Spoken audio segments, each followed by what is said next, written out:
হিন্দু মুসলিম শুনে নিন, করুণ দৃশ্য। প্রফেট মুহাম্মদ সাল্লাল্লাহু আলাইহি ওয়াসাল্লাম একদিন বসে আছেন, প্রফেট মুহাম্মদ সাল্লাল্লাহু আলাইহি ওয়াসাল্লাম একদিন বসে আছেন। এমন সময় এক ব্যক্তি নবী মুহাম্মদ সাল্লাল্লাহু আলাইহি ওয়াসাল্লামের সামনে কি করছে জানেন? ঝরঝর করে কাঁদছে, কাঁদছে। তো নবীজি জিজ্ঞাসা করছেন, তুমি কাঁদছো কেন? লোকটি বলছেন, হে নবী, পৃথিবীতে আমি অনেক পাপ করেছি, মাফ হয়ে যাবে। পৃথিবীতে অনেক পাপ করেছি, মাফ হয়ে যাবে। একটা পাপ মনে হয় আমার মাফ হবে না। কি আশ্চর্য! বলছে, কি এমন পাপ করেছো তোমার মাফ হবে না? কি এমন পাপ করেছো তোমার মাফ হবে না? তখন ব্যক্তিটি বলছেন, হে নবী, হিন্দু ভাইরা, মুসলিম ভাইরা শুনে নিন, ইসলামে নারীর মর্যাদা কোথায় আছে আপনি ভাবুন। ব্যক্তিটি বলছেন, হে নবী, এই পৃথিবীতে সৃষ্টিকর্তা আমাকে একটা কন্যা সন্তান দান করেছিলেন, একটা কন্যা সন্তান দান করেছিলেন।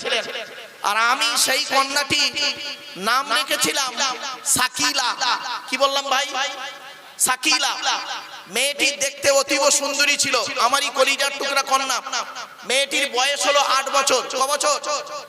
8 বছরের কন্যাকে, জীবিত কন্যাকে আমি পিতা হয়ে জীবিত কন্যাকে পুঁতে মেরে ফেলেছি। সে কি? জীবিত কন্যাকে পুঁতে মেরে ফেললে কিভাবে? প্রফেট মুহাম্মদ সাল্লাল্লাহু আলাইহি ওয়াসাল্লামের সামনে লোকটি বর্ণনা দিচ্ছেন, শুনলে অবাক হয়ে যাবেন। বলছে, আমি একদিন আমার স্ত্রীকে বলেছি, সাদের স্ত্রী, আমার এই কন্যাটাকে সুন্দর করে সাজিয়ে দাও, মেলা দেখাতে নিয়ে যাব। আমার স্ত্রী বাচ্চাটাকে সুন্দর করে সাজিয়ে দিয়েছে। আমি এক হাতে মেয়েটির হাত ধরেছি, অপর হাতে কোদাল নিয়েছি, কোদাল নিয়ে 2 পাহাড়ের মাঝখানে সমতল ভূমি দেখতে পেয়েছি। সেখানে গিয়ে কোদাল দিয়ে গর্ত খুলে যাচ্ছি। মেয়েটি আমাকে বলছে, আব্বা, আব্বা, তুমি এখানে গর্ত খুলছো কেন? কখন মেলা দেখাতে নিয়ে যাবে? আমি কোনো দিকে খেয়াল না করে গর্ত খুলেই চলেছি। যখন অনেকটা গর্ত খোলা হয়ে গেছে, মেয়েটির হাতে পায়ে দড়ি বাঁধতে শুরু করেছি। মেয়েটি ঝরঝর করে কাঁদছে। তুমি কাঁদছে আর বলছে, আব্বা, তুমি আমাকে মেলা দেখাতে নিয়ে যাবার নাম করে তুমি এখানে আমার হাতে পায়ে দড়ি দিয়ে বাঁধছো কেন? কারণটা কি জানতে পারি? আমি নিষ্ঠুর পিতা কোনো দিকে খেয়াল না করে মেয়েটির হাতে পায়ে দড়ি বেঁধে গর্তের ভিতরে ফেলে দিলাম জীবিত কন্যাকে। তারপরে করলাম কি, মেয়েটির মৃত্যুকে নিশ্চিত করতে গিয়ে আমি দুধ থেকে একটা বড় পাথর আনলাম। দুধ থেকে বড় পাথর এনে মেয়েটির মাথায় সজোরে মেরে দিলাম। মারা যাওয়ার আগে মেয়েটি বাবা রে বলে চিৎকার করে উঠেছিল, হে নবী, পৃথিবীতে অনেক পাপ করেছি, আমার মাফ হয়ে যাবে, দৃঢ় বিশ্বাস। কিন্তু এই পাপটা কি আমার মাফ হবে? হযরত মুহাম্মদ সাল্লাল্লাহু আলাইহি ওয়াসাল্লাম তিনি এই দৃশ্যের কথাটি শুনে ঝরঝর করে কাঁদছেন, ঝরঝর করে কাঁদছেন। কাঁদতে কাঁদতে বলেছিলেন, আমি মুহাম্মদ বলে যাচ্ছি, আমি মুহাম্মদ বলে যাচ্ছি, কোন ব্যক্তির যদি 3 বা 3-এর অধিক কন্যা হয়, আর সেই পিতামাতা যদি সেই কন্যা 3টেকে ভালো করে লালিত পালিত করে ভালো জায়গায় বিবাহ দিতে পারে, আমি মুহাম্মদ সাল্লাল্লাহু আলাইহি ওয়াসাল্লাম বলে যাচ্ছি, আমি যে স্বর্গে থাকবো, আমি যে হেভেন, যে স্বর্গে, যে জান্নাতে থাকবো, ওই 3 কন্যার বাপের একসঙ্গে দেখা হবে। এখানে হিন্দু মুসলিম সকলকে বলছি, কন্যা সন্তান হয়েছে বলে নারীর দোষ? চলুন মেডিকেল সায়েন্স কি বলছে দেখি। ক্লাস 10-এর জীবন বিজ্ঞান বলে একটা চ্যাপ্টার আছে, বইটার নাম জীবন বিজ্ঞান লাইফ সায়েন্স, চ্যাপ্টারটার নাম জেনেটিক্স বা বংশগতি। বংশগতি বিদ্যার জনক হলো গ্রেগর জোহান মেন্ডেল। 2টো সূত্র আবিষ্কার করেছিলেন, পৃথক বন্টনের সূত্র, স্বাধীন বন্টনের সূত্র। এক্স আর ওয়াই কে দিয়ে বন্টন গাছ কিনে গবেষণা করেছিলেন। বিজ্ঞান বলছে কন্যা সন্তান হয় বাপের কারণে, মায়ের এতে কোনো হাত থাকে না। আর কি আশ্চর্য, শাশুড়ি তার বৌমাকে বলছে ওর পেটে বেটা ছেলে নেই। ছি ছি ছি, দোষ যদি দিতে হয় তুমি তোমার ছেলেকে দাও, বৌমাকে নয়। এবার আসুন কোরআন কি বলছে দেখি। কোরআনের কি লেখা আছে দেখি। কোরআনের 25 নম্বর খণ্ডে বা পারাতে 7 নম্বর পৃষ্ঠাতে 11 নম্বর লাইনে সূরার নাম সূরা শুআরার মধ্যে বলা হয়েছে, লিল্লাহি মুলকুস সামাওয়াতি ওয়াল আরদি ইয়াখলুকু মা ইয়াশা। সৃষ্টিকর্তা বলছেন, আসমান পৃথিবী জমিনের সৃষ্টিকর্তা হলাম আমি মালিক, আমি যা খুশি তাই সৃষ্টি করতে পারি। ইয়াহাবু লিমান ইয়াশাউ ইনাসা, যাকে খুশি তাকে শুধু কন্যা দান করি। ঠিক না বে ঠিক? এখানে অনেক মানুষ আছে হিন্দু মুসলিম, কারো 2টো মেয়ে রয়েছে, কারো 3টে মেয়ে রয়েছে, নেই? আবার বলছেন ওয়ায়াহাবু লিমান ইয়াশাউ যুকুর, আমি যাকে খুশি তাকে পুত্র দান করি। কারো 3টে পুত্র সন্তান, 2টো পুত্র সন্তান, কন্যা সন্তান নেই। আবার সৃষ্টিকর্তা বলছেন আও ইজাউবিহুম যুকরানা ওয়া ইনাসা, আমি যাকে খুশি তাকে পুত্র কন্যা উভয় দান করি। দেখবেন দুটো ছেলে দুটো মেয়ে, একটা ছেলে একটা মেয়ে। আবার সৃষ্টিকর্তা বলছেন ওয়া ইয়াজআলু মান ইয়াশাউ আকিমা, আমি যাকে খুশি তাকে পুত্র কন্যা তাকে বঞ্চিত করে বাঁজা করে রাখি। নেই কোটি কোটি টাকার মালিক ছেলে হয়নি মেয়ে হয়নি, তাহলে নারীর দোষ দেন কেন আপনারা? করজনে আপনাদের বলে যাচ্ছি এটা একটা মারাত্মক খারাপ কাজ, মারাত্মক খারাপ বদনাম হিন্দু মুসলমানের মধ্যে রয়েছে। কন্যা সন্তান যদি জন্মগ্রহণ করে, কন্যা সন্তান যদি জন্মগ্রহণ করে, সেখানে প্রচুর পরিমাণ মেয়েকে বৌমাকে প্রেসার ক্রিয়েট করা হয়। অনেক স্বামী এখানে আছে কন্যা সন্তান হলে মুখটা বেঁকে যায়। আরে কন্যা সন্তান পুত্র সন্তান কি বলছেন? কত ছেলে আছে বাপের ভাত দেয় না, ঠিক না বেটি? আর কত মেয়ে আছে বাপের মুখকে উজ্জ্বল করে, ঠিক না বেটি? আপনি ভেবেছেন? কোনোদিন ভাবেননি। ছেলেই কি আপনার মুখকে উজ্জ্বল করে? কত ছেলে আছে বাপের মুখে একদম কি বলবো অপমানিত লাঞ্ছিত করে দেয় বাপকে তার ব্যবহারে ছেলের। আর কত মেয়ে আছে এমন ব্যবহারে বাপের মুখ উজ্জ্বল হয়, হয় না? তাহলে আপনি এটা কেন দেখছেন কন্যা সন্তান পুত্র সন্তান? এক নম্বরে এই রোগটাকে আপনারা তাড়ান। হিন্দু মুসলিম জ্ঞানী গুণী বুদ্ধিজীবীদের কাছে আমার একান্ত আবেদন, এই রোগটাকে আপনাকে তাড়ানোর চেষ্টা করুন। চলুন আমরা হিন্দু মুসলিম উভয় দেখতে যাই যে নারী পুরুষ এই যে বিভেদটা তৈরি করে রেখেছি আমরা, যে কন্যা সন্তান হলে মুখ বেঁকে যাবে, পুত্র সন্তান হলে মিষ্টি বিলাই করবে। আরে চিত্তরঞ্জন হসপিটালে আমি আমার মাকে নিয়ে 45 দিন পড়েছিলাম। আমি আমার মাকে নিয়ে 45 দিন চিত্তরঞ্জন হসপিটালে পড়েছিলাম। অনেক মানুষের সঙ্গে আমার দেখা হয়েছে, কেউ বিশ্বাসই করতে পারে না আব্দুল্লাহ গিল মারুফ সাহেব এইখানে দাঁড়িয়ে থাকবে গাছের তলায় এখানে ওখানে, তো অনেকে পরিচিত হয়েছে। তো যখন পুত্র সন্তান হচ্ছে শুনছি অনেকের পুত্র সন্তান হচ্ছে ডেলিভারি হতে মিষ্টি এনে হসপিটালে খালি বিলাচ্ছে, আর অনেকের কন্যা সন্তান হচ্ছে কোনো মিষ্টি বিলানোর কোনো ব্যাপারে নেই। কি আশ্চর্য! এটাকে ত্যাগ করুন অনুরোধ করলাম, এক নাম্বার। দুই নম্বরে প্রশ্ন আসছে আর একটা। আচ্ছা, কালো রং তৈরি করার মালিককে? জোরে বলুন। ফর্সা রং তৈরি করার মালিককে? কত সুন্দর মানুষ আপনারা, কি হিন্দু মুসলিম, কত ভদ্রভাবে বললেন যে কালো রং তৈরি করার মালিক সৃষ্টিকর্তা আর ফর্সা রং তৈরি করার মালিক সৃষ্টিকর্তা। ওটা তো এখানে দাঁড়িয়ে ফর্সা বললেন, প্র্যাকটিক্যাল করেছেন। কালো রং তৈরি করার মালিক যদি সৃষ্টিকর্তা হয়, তাহলে কালো মেয়েকে বিবাহ দিতে গেলে 20,000 টাকা 50,000 টাকা এক্সট্রা লাগে কেন? লজ্জা করে না? কালো রং মেয়েকে বিবাহ দিতে গেলে টাকা লাগে কেন বেশি?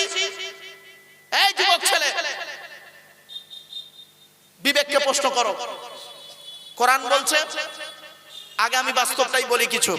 চলো, কালো মেয়েকে বিবাহ করতে গেলে আপনার গায়ে রাগ ধরে, কালো মেয়েটা তোমার পছন্দ হয় না, কালো মেয়েটা তোমার পছন্দ হচ্ছে না, আর তুমি এখানে দাঁড়িয়ে দাঁড়িয়ে বলছো, এখানে দাঁড়িয়ে দাঁড়িয়ে বসে বসে বলছো কালো রং তৈরি করার মালিক আল্লাহ, ফর্সা রং তৈরি করার মালিক আল্লাহ। তো কালো মেয়েকে একটা বিয়ে করে দেখাও না দেখি।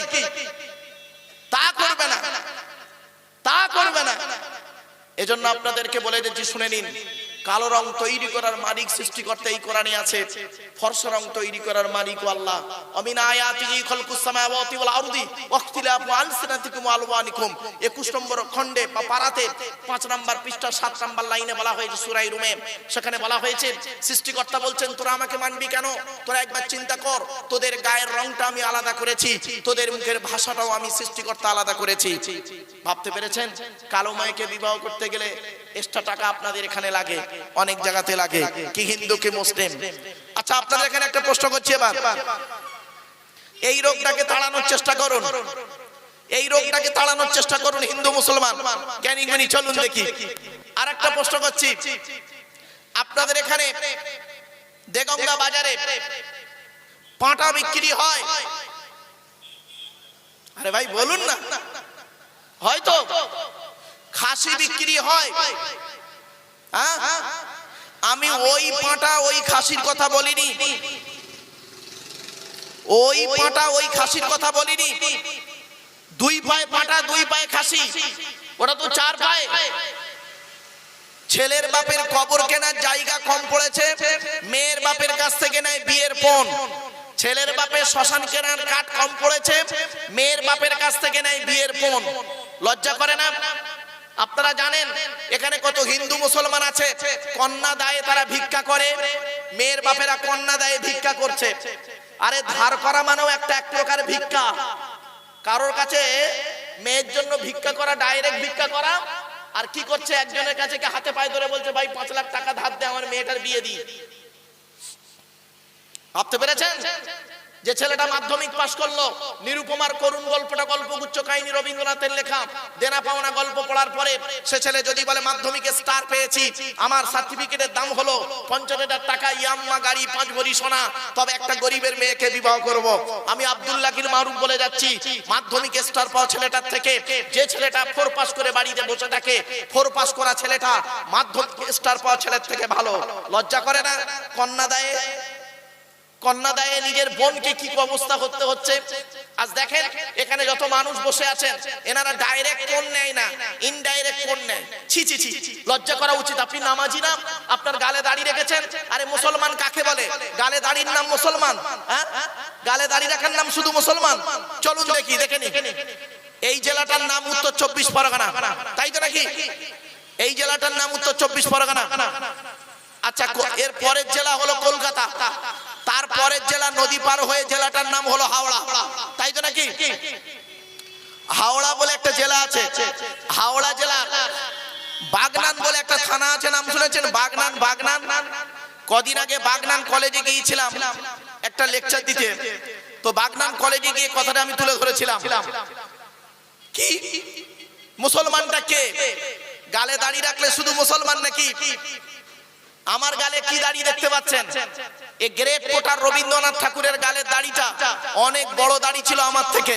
ব্যারিস্টার উমেশ চন্দ্র বন্দ্যোপাধ্যায়, সুরেন্দ্রনাথ বন্দ্যোপাধ্যায়ের গালে দাড়ি ছিল, রামকৃষ্ণ পরমহংসদেবের গালে দাড়ি ছিল, আসারাম বাবুর গালেও দাড়ি আছে, রামদেবের গালেও দাড়ি আছে। মুসলমান নয়। যদি বলেন মাথায় টুপি দেবার নাম মুসলমান, আমার মাথায় কি টুপি দেখতে পাচ্ছেন? এ গ্রেট ন্যাশনাল হিরো যিনি বলেছিলেন give me blood I shall give you freedom, Netaji Subhash Chandra Bose যিনি বলেছিলেন তোরা আমাকে রক্ত দে আমি তোদের স্বাধীনতা দেব, তারও মাথায় টুপি ছিল। পণ্ডিত জওহরলাল নেহেরু মাথায় টুপি দিতেন, আন্না হাজারও মাথায় টুপি দিত, পাঞ্জাবিরাও পাগড়ি পরে, এটা মনে রাখবেন। যদি বলেন লজ্জাস্থানের আগার চামড়া কাটার নাম মুসলমান, চলুন দেখে নিন এই পুরুষ লিঙ্গের আগার অংশ কেটে দেবার নাম মুসলমান যদি হতো, তাহলে শুনে নিন এই পৃথিবীতে 10% সনাতন ধর্মের মানুষ বিভিন্ন কারণে পুরুষ লিঙ্গের আগার চামড়া কেটে বাদ দেয়। 140% ইহুদি বিভিন্ন কারণে পুরুষ লিঙ্গের আগার চামড়া কেটে বাদ দেয়। 150% খ্রিস্টান বিভিন্ন কারণে পুরুষ লিঙ্গের আগার চামড়া কেটে বাদ দেয়।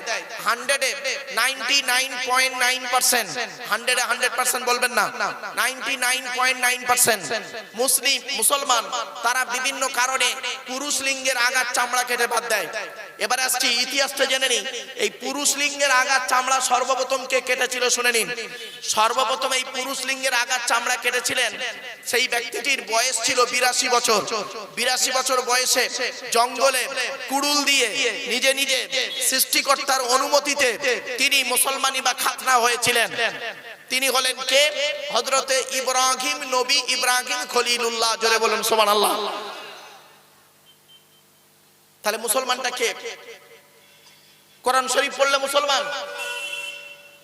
চলুন, ভাবতে পারবেন না, কল্পনার বাইরে হয়ে যাবে। আপনি গালে দাড়ি রেখেছেন, মাথায় টুপি দিয়েছেন, পাপ কাজে লিপ্ত হয়েছেন, হুকমের কারেন্ট নিয়ে পাকা চালিয়ে উনি তাহাজ্জুদের নামাজ পড়ছেন। চুরি করা কারেন্টে পাকা চালিয়ে তাহাজ্জুদ। বাহ!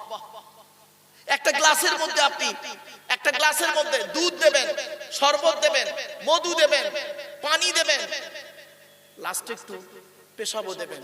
খাবেন? খাবেন না? না কেন? এতগুলো জিনিস তো বেশি ছিল, 1 পয়েন্ট দিয়েছি পেশাব, তাহলে 1 পয়েন্ট থাকার কারণে আপনি গোটা গ্লাসটাকে আপনি ঘৃণা করছেন। আপনি বিবেককে প্রশ্ন করুন। আপনি দাড়ি রেখেছেন, নামাজ পড়ছেন, রোজা রাখছেন, সবকিছু করছেন, কিন্তু আপনার মধ্যে নোংরা জিনিসগুলো ঢুকে রয়েছে। পরনিন্দা, পরচর্চা, হারাম খাবার, শুধু তাই নয়, কিল্লা, গীবত, এইটা আপনি ভর্তি হয়ে রয়েছেন। মানুষের সবসময় ক্ষতির সাধনা করেন। বাপ মারা গেছে, বড় ভাই বেঁচে আছে, বাপ মারা গেছে, চাচা বা কাকা বেঁচে আছে, ছোট ছোট ভাইদের সম্পত্তি নিজের নামে রেকর্ড করে বসে আছেন, তাই না? আবার জেকেরও করছেন, জেকেরও করছেন। যিনি জেকের করাচ্ছেন তারও অন্তর ঠিক আছে কিনা আল্লাহ ভালো জানেন। যিনি জেকের করাচ্ছেন আর যিনি করছেন উভয়ের অন্তর কতটা ভালো আল্লাহই ভালো জানে। জিকির শব্দের শুধু অর্থ লা ইলাহা ইল্লাল্লাহ বারে বারে বলার নাম নয় বাপ। এই কোরআনে রয়েছে জিকিরের একাধিক অর্থ, জিকিরের অনেক অর্থ আছে। আমার হিন্দু মুসলিম আলোচনা বলে আমি শুধু অনলি মুসলমানদের আলোচনা করছি না, এখন হিন্দু মুসলিম উভয়ের আলোচনা করছি বলে সেজন্য আমি এই কথাগুলো একটু সাইডে রেখে দিচ্ছি। এজন্য সৃষ্টিকর্তা বললেন এই পৃথিবীতে তোর যা বলার সমস্যার সমাধান কারোর কাছে পাবি না, একমাত্র আমি আমার কাছে পেয়ে যাবি। চলে আয় তোরা চলে আয় আমার কাছে। সৃষ্টিকর্তাকে তোরা ডাক, অন্তরে অন্তঃস্থল দিয়ে আমাকে ডাক, আমি তোদের ডাকে সাড়া দেব। ওয়াকালা রাব্বুকুম উদউনি আস্তাজিব লাকুম।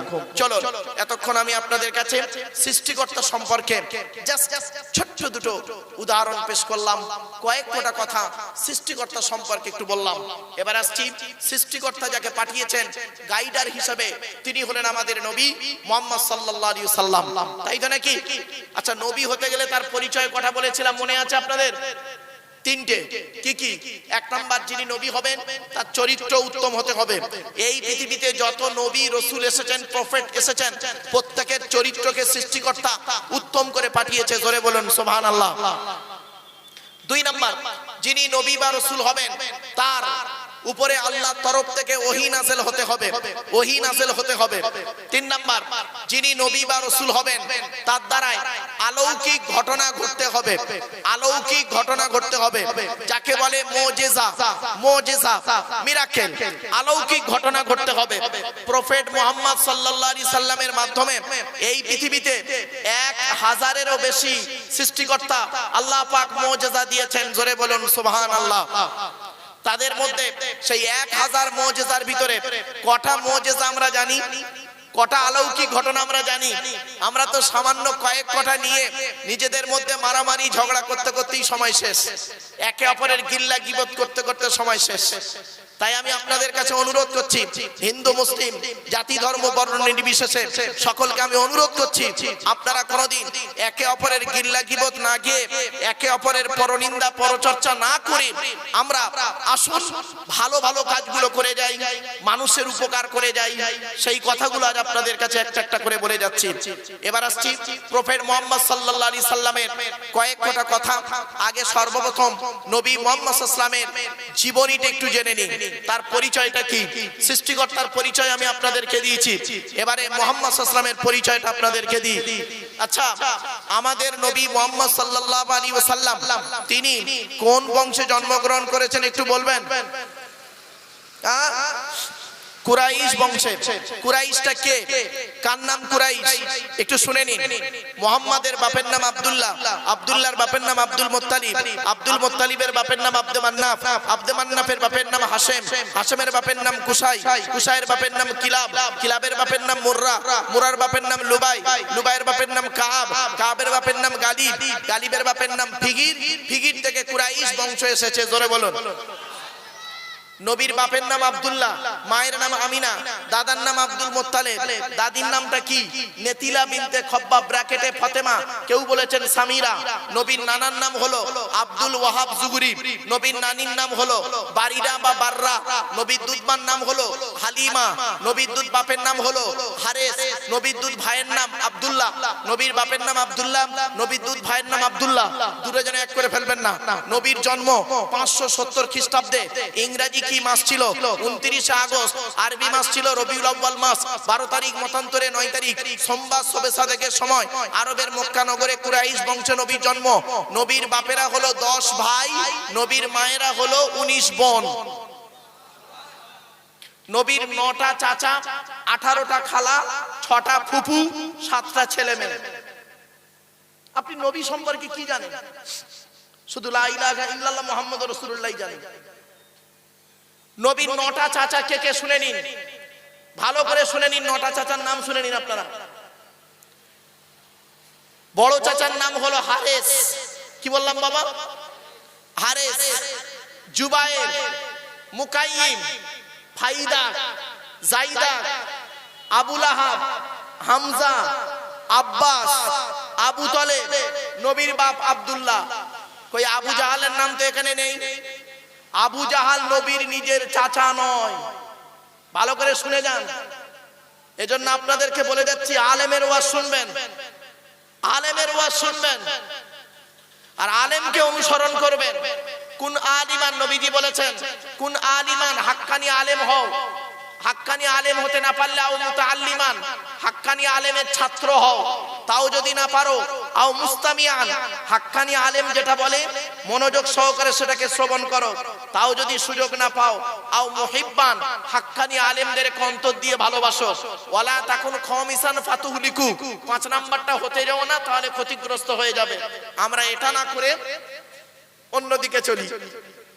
বিবেককে প্রশ্ন করুন।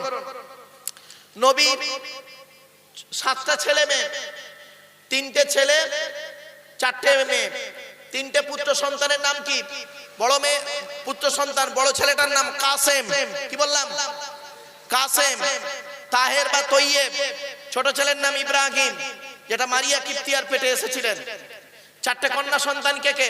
জয়নাব, উম্মে কুলসুম, রোকেয়া, ছোট মেয়েটার নাম ফাতেমা।